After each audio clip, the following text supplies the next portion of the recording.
Dear parents, कल मैंने एक वीडियो बनाया था आपको अट्रैक्ट करने के लिए कि मिलिट्री स्कूल का जो चॉइस है वो कैसे भरा है। बहुत सारे, मतलब मेरे पास कम से कम 70 से 80 मैसेज हैं, वो जानना चाहते हैं कि कैसे चॉइस भरें। तो ये वीडियो को आप ध्यान से देखें, एंड तक देखें, और जो मैं बातें करने वाला हूँ उनको थोड़ा सा तसल्ली के साथ सोचें। अब जैसे हमारे पास जो मिलिट्री स्कूल हैं, या RMS बोलते हैं उनको, राष्ट्रीय मिलिट्री स्कूल, ये है 5।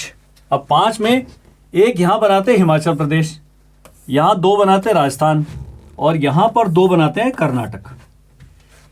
तो सबसे पहले ज्योग्राफिकली देखा जाए, ज्योग्राफिकली अगर आप रहने वाले हैं उत्तर भारत के, और ये दक्षिण भारत हो गया, तो आप ये तीनों को चॉइस भरें, पहली, दूसरी, तीसरी, और इनको भरें चौथी और 5वीं। उसको बताऊंगा क्यों इन चॉइसेस को भरना, क्योंकि आपके बच्चे को स्कूल में आना जाना पड़ता है, ये करना पड़ता है, और आपको जाना पड़ेगा, PTM के लिए जाना पड़ेगा, बच्चे को लेना छोड़ना जाना तो बहुत दूर है। मान लीजिए आप जम्मू कश्मीर में रहते हैं, आपको हिमाचल नज़दीक पड़ता है, आप हिमाचल भर दीजिए। आप ठंडे प्रदेश से आ रहे हैं, वो ठंडा प्रदेश है।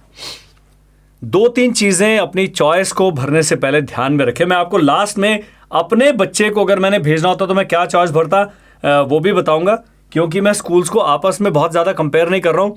सबसे पहली बात है कि सैनिक स्कूल जो है वो स्टेट गवर्नमेंट के इशारों पर चलते हैं, उनका गवर्नमेंट का बहुत ज़्यादा दखल है, स्टेट वाइज है, मेरिट स्टेट वाइज है, reservation of vacancy state wise है। लेकिन RMS में ये नेशनल एंटिटीज़ हैं, MOD के अंदर पूरा एक परिवार की तरह है। सैनिक स्कूल अगर आपने तलैया में डाल दिया तो वो बच्चा कोराकुंडा में ट्रांसफ़र नहीं हो सकता, बहुत ही मुश्किल है एक सैनिक स्कूल से दूसरे का ट्रांसफ़र। यहाँ पर इतना मुश्किल नहीं है, इसलिए मैंने कहा कि यहाँ जो चॉइस भरना है उसमें बहुत ज़्यादा आप समय ना लगाएं। उसका कारण भी बताऊंगा क्यों। तो पहला तो था कि दक्षिण भारत वाले ये हो जाएंगे, ऐसे करके आप कर दिए। उत्तर भारत वाले एक तरीका ये है चॉइस करने का। दूसरा तरीका, मेरी बड़ी जानकार लोगों से बात हुई कि RMS में जो पढ़ाई का दर्जा सभी सैनिक स्कूल्स का सेम है, 19-20 होगा, लेकिन ये हो गया स्टडीज, और ये हो गया एक्स्ट्रा करिकुलर एक्टिविटी, ECA लिख देते हैं या को करिकुलर CCA लिख देते हैं, कुछ भी कर सकते हैं। पर्सनैलिटी डेवलपमेंट है, ये पॉलिश होती हैं जब बच्चा अपने जैसे दूसरे स्कूलों के साथ कंपीट करता है। फुटबॉल है, डिबेट है, ड्रामेटिक्स है, डांस है, सॉन्ग है, क्विज है, स्पीचेस हैं, मॉक UN है, मॉक पार्लियामेंट है, बहुत सारे कंपटीशन। अब आप अच्छी टीम के साथ खेलेंगे तो आप भी अच्छे हो जाएंगे। इस मामले में जो नंबर 2 स्कूल्स आते हैं, जिसमें बहुत सारे, वो लोकेशन की वजह से वहां पर बहुत सारी सुविधाएं हैं, वो सबसे पहले आता है बेंगलोर, और दूसरा आता है अजमेर। वो इसलिए कि बेंगलोर में इतने सारे पब्लिक स्कूल्स हैं, बेंगलोर का जो मिलिट्री स्कूल है वो, उसके कंपटीशन का जो दर्जा है बहुत हाई हो गया है। दूसरा है अजमेर, और तीसरा है बेलगाम, BGM। कंपटीशन दूसरों के साथ जो कंपीट करते हैं। बाकी पढ़ाई का दर्जा, इनमें सुविधाओं का दर्जा तकरीबन सभी सैनिक स्कूल्स में सेम है। अब दो मिलिट्री स्कूल हैं जो बेचारे सुदूर प्रदेशों में आ जाते हैं। सबसे पहला है चैल, और दूसरा है धौलपुर। ये थोड़ा पॉपुलेशन सेंटर से दूर हैं, मेन लाइन से दूर हैं, रिमोट एरियाज है। यहां पर उन सुविधाओं का अभाव है, कंपटीशन के लिए अच्छे प्रतिद्वंद्वी नहीं है, जैसा कि बेंगलोर, अजमेर और बेलगाम को। तो पहले 3 सुविधाओं के और कंपटीशन के लिहाज से, एक्स्ट्रा करिकुलर एक्टिविटीज़ के हिसाब से बेंगलोर, अजमेर और बेलगाम में पहले 3 आते हैं, और फिर ये 2 आते हैं। लेकिन अगर आप राजस्थान के रहने वाले हैं तो अजमेर और धौलपुर आपकी 2 चॉइस होना चाहिए। पहला, आप चैल मत करिए, चैल को आखिरी चॉइस करिए। उसका कारण यह है कि आप राजस्थान के रहने वाले, राजस्थान एक गर्म प्रदेश है, महाराष्ट्र गर्म प्रदेश है, गुजरात गर्म प्रदेश है, पूरा साउथ इंडिया गर्म प्रदेश है। चैल में तो भैया बर्फ पड़ती है। जम्मू कश्मीर वाला आदमी यहाँ आके रह लेगा, सिक्किम से कोई आ रहा है वो यहाँ पर आके रह लेगा, उत्तराखंड का व्यक्ति चैल में बस जाएगा, उसको ज़्यादा ठंडे इलाके से प्रॉब्लम नहीं है। लेकिन कई बच्चे हैं जो साउथ इंडिया से आए हैं, नॉर्थ ईस्ट के गर्म प्रदेशों से आए हैं, बिहार से आए हैं, उड़ीसा से आए हैं, पश्चिम बंगाल से आए हैं, वो चैल में जाके ठिठुरते हैं। और उनको मेडिकल इश्यूज आ जाते हैं, वो बेचारे कोप अप नहीं कर पाते क्योंकि बच्चे की उम्र है 10 साल। वो 10 साल के बच्चे से आप क्या क्या कराओगे? तो इस करके चैल एंड धौलपुर, बिकॉज मूलभूत सुविधाओं का यहाँ पर कंपटीशन का अभाव है। स्कूल बहुत अच्छे हैं, टीचर्स बहुत अच्छे हैं, बाकी सब चीज़ें सही है, लेकिन ये क्योंकि दूर हैं, तो ये अगर मैं अपने बच्चे का अगर फॉर्म भरता तो मैं बेंगलोर, अजमेर, बेलगाम, उसके बाद मैं भरता चैल क्योंकि हम ठंडे प्रदेश के रहने वाले, और मैं लास्ट में भरता धौलपुर। अब कई लोगों ने फॉर्म भर दिया है, वो चॉइस अभी लॉक हो गया। अब ये वीडियो का आपके लिए कोई मतलब नहीं, लेकिन है क्योंकि मिलिट्री स्कूल भी आपको चॉइस चेंज करने के लिए करेक्शन विंडो देता है, जो कि 18 अक्टूबर के बाद मेरे ख्याल 22 या 23 अक्टूबर को होगी।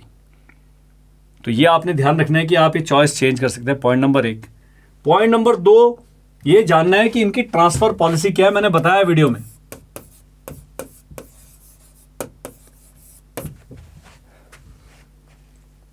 मिलिट्री स्कूल में एक स्कूल से दूसरे में ट्रांसफर ज्यादा मुश्किल नहीं है।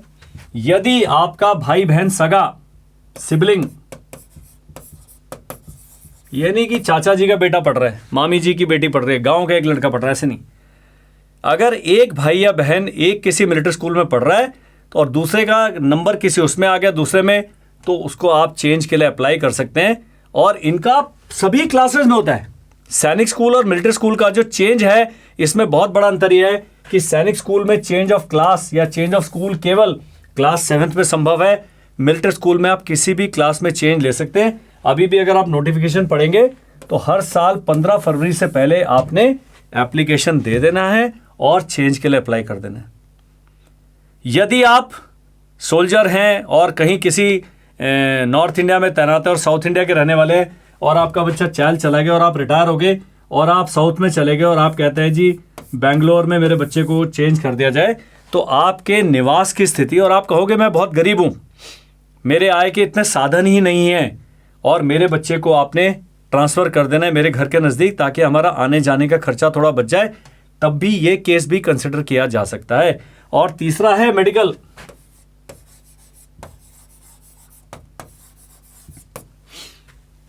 अब वो साउथ इंडिया की एक लड़की है, वो पढ़ रही थी चैल में, वो बेचारी नहीं कोप अप कर पा रही थी, उसको इतने सर्द इलाके में रहने की आदत नहीं है। उन्होंने कहा जी इसको बेलगाम में ट्रांसफ़र कर दो, बेलगाम में ट्रांसफ़र हो गए।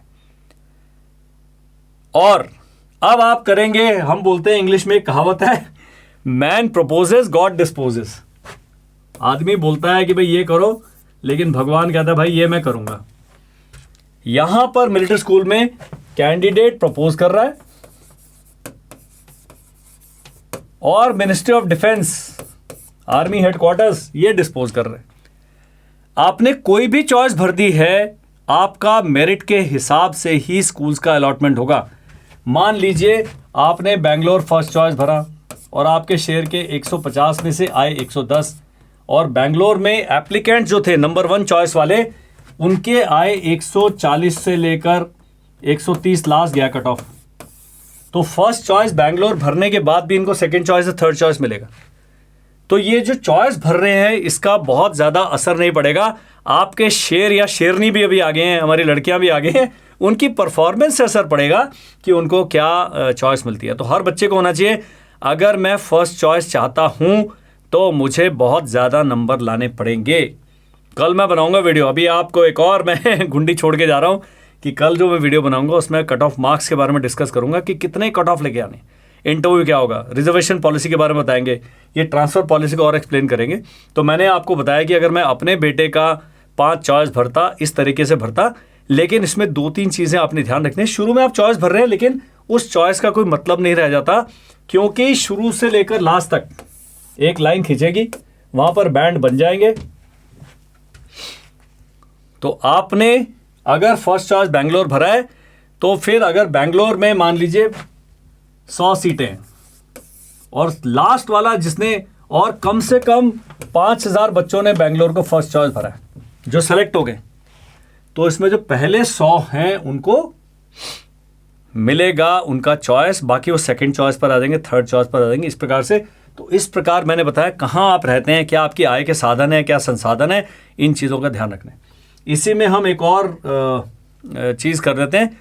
कई पेरेंट्स ने मेरे से व्हाट्सएप पे पूछा है कि हमें एग्जाम सेंटर बताइए।